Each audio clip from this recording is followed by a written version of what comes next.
20 तारखेला आपण वन विभागाच्या विरोधात आंदोलन करणार आहात। कुठं कुठं परमिशन मागितली आणि कुठं कुठं तुम्हाला परमिशन देण्यात आली?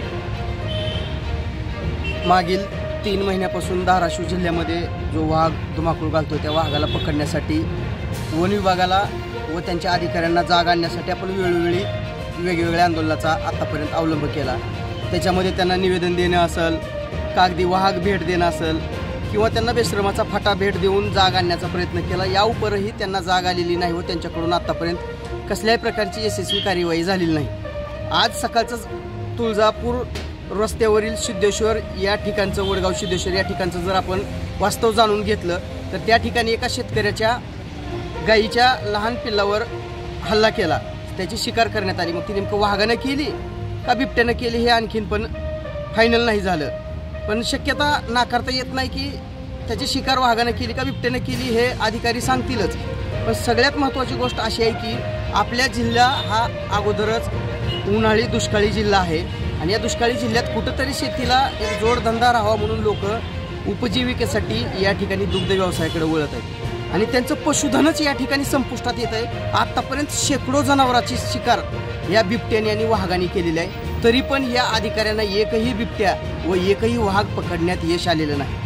त्यासाठी मी या प्रशासनाचा, शासनाचा निषेध करण्यासाठी सन्माननीय जिल्हाधिकारी साहेब यांच्या मार्फत वन मंत्र्याला मी गाढव भेट देणार आहे आणि ते गाढव भेट देण्यासाठी मी काल आपल्या जिल्ह्याचे पशुसंवर्धन उपायुक्त कार्यालय तसेच विभागीय वन अधिकारी कार्यालय यांना मी रीतसर गाढव भेटीसाठी लागणारा परवाना मागितलेला आहे। त्या उपर मला काल संध्याकाळी 7:15 वाजता जिल्हाधिकारी साहेबांनी वेळ दिली होती।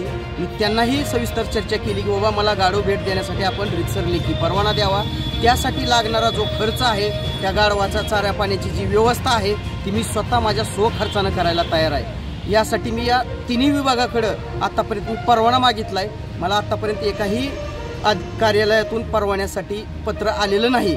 मी दिलेल्या अल्टिमेटच्या तारखेपर्यंत वाट बघणार, अन्यथा मी माझ्या ठरलेल्या दिवशी मी या मंत्र्यांना गाढव भेट देणार, हे उघड सत्य आहे। त्यांचा परवाना येवो अगर न येवो, मी त्यांचा परवाना नाही आला तर ती त्यांची मूकसंमती आहे असं गृहीत धरूनच येणाऱ्या काळात मी माझं गाढव आंदोलन करून या वन मंत्र्याला गाढव भेट देऊन यांचा निषेध व्यक्त करणार।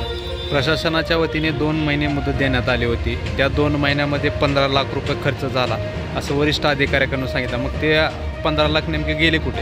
आता ते तर मोठं गौड बंगाल आहे। यांनी त्या वाघाला पकडण्यासाठी, शिकार करण्यासाठी म्हणून यांनी शेळी बकरी काही खरेदी केली असतील, ते नेमकं शेळी बकरी कुणी खाल्ली? काही अधिकाऱ्यांनीच खाल्ली।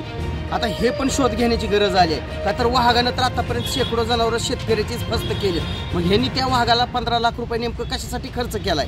वाघ पकडण्यासाठी केला का? त्या येडशीच्या साईडला एक हॉटेल आहे बघा, कधी पण जावा तिथं ते अधिकारी खाऊन अक्षरशः जसं एखादा शिकार केलेला वाघ झोपलेला असतो ना, त्या पद्धतीने हे अधिकारी आपल्याला झोपलेले त्या ठिकाणी, कधी पण जावा तिथं त्या बाजावर झोपलेले असतात, त्या ढाब्याच्या बाजावर अधिकारी निवांत सुस्त पडलेले असतात। बहुतेक 15 लाख रुपये यांनाच पालन पोषणासाठी खर्च झालेले असावे।